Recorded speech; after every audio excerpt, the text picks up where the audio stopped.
Welcome back, YouTube, to another episode here at WILDMAN Lifts. I'm your host, WILDMAN. Now on today's episode, it is a beautiful day. I've got some time off work, so I'm able to have productive and meaningful workout sessions. So for today's workout, we're going to be doing this as I work up in weight on the back squat with the chains. I don't really know what this is. I just call it a Zercher sled drag, just to kind of see what that feels like, because I kind of feel like it carries over into a lot of things, and I need to do some sled work today, and I've pretty much done every sled work across the board, so I'm trying something new today. And I'm also going to be doing the back squat with chains like I just mentioned. And as I'm going up in the weight and working out in this beautiful day, I'm also going to be talking about the differences between a PED lifter and a natural lifter such as myself. So let's pop into today's workout, see what we got going on. Now for today's strength giant set, like I said earlier, I'm going to be doing the back squats, and later I'm going to be adding those chains. And the idea is to work up to a 1 rep max with those chains on. But as I'm going up in weight, I'm going to try something a little bit different. I've attached that axle bar to my sled, and I'm going to drag it across the bullpen for about 15 meters or 50 feet. This is just something new that I'm trying, just to kind of see if it's going to carry over into bigger strongman movements and overall strength. And that's all that's going to be the strength giant set for the day. Unfortunately, I kind of felt like I wanted to play around with that a little bit more and be concentrated more on the back squat. I'm going to be adding those chains as well to the implement. The reason why that I'm adding those chains is because, like I said earlier, I am a natural lifter.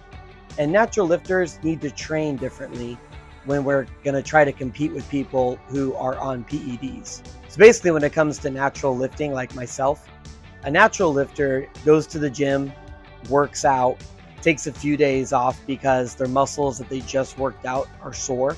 We have to separate those days out, because if we don't, then we're going to overwork the same muscle and we're going to get a likelihood of an injury occurring. Now, somebody who's on a performance enhanced drug, which you can look up what those are, a PED makes sure that your body can recover at a very unnatural speed, either tricking your body that there's synthetic testosterone in your body or with real testosterone and overloading your testosterone level, because there is actually science-based long-term health risk when taking these type of PEDs. The benefit of doing PEDs obviously is you can go to the gym a lot more frequently. You don't have to take as many days off as a natural lifter would need to do once lifting very heavy in the gym or doing a lot of reps until muscle failure. However, this is basically like, robbing from Peter to give to Paul, because you're recovering at an unnatural speed, and anything that happens unnaturally, your body's going to have an answer to combat that for, which is going to be massive side effects and long-term health risks.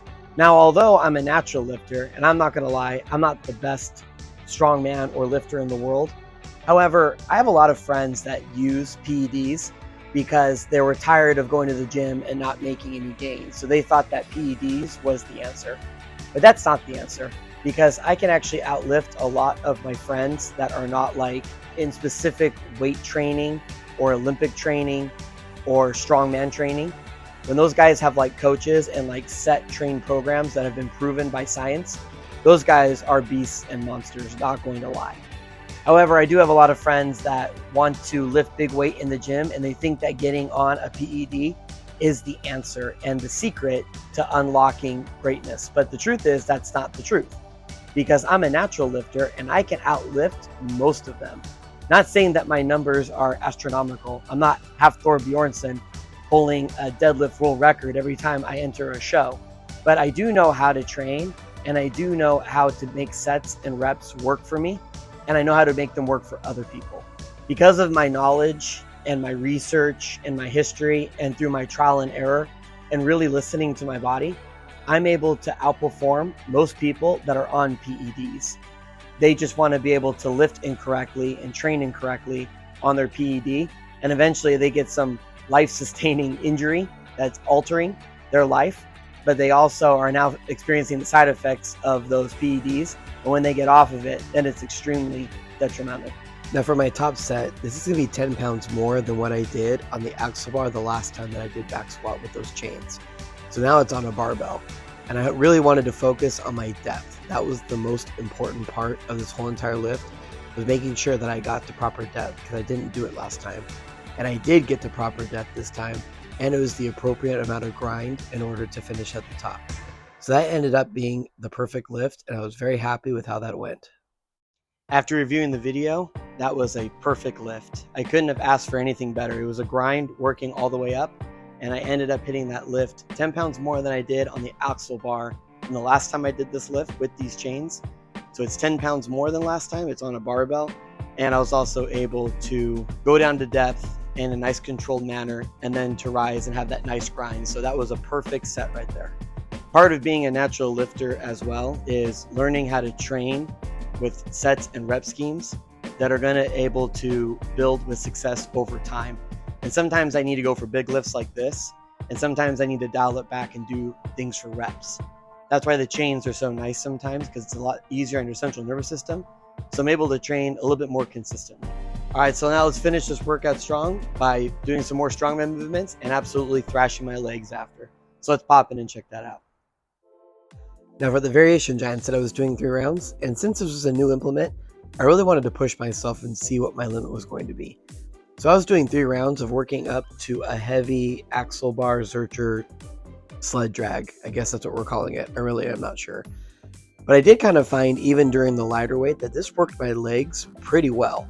My biceps too, of course, because that bar is sitting on that bicep. But on this lift right here, at the 340 pound mark, I was really feeling it in my legs. I was like, okay, this isn't a terrible workout to do. I'm actually feeling it a lot in my legs, and today was a leg day workout. And my biceps and my back were actually getting like the secondary movement that was happening. Now for my top set, I'm doing 400 pounds, and this is just my luck. I swear to you, this always happens to me when I'm really proud of a movement. So I'm starting to pull 400 pounds, and for some reason my camera fell over. Don't know why, but that really irritated me. You know, that's seriously how my luck goes though. Every time that I'm really proud of a lift that I'm doing, especially something like this that I've never really done before, the camera shuts off, overheats, doesn't record, or falls over like we just saw. So really, a really big bummer. 400 pounds though, I was able to move that, and I know I did it, so I'm happy with that. Really appreciate everybody stopping by, and I hope that everybody learned something new. I'll see you next time. Thank you.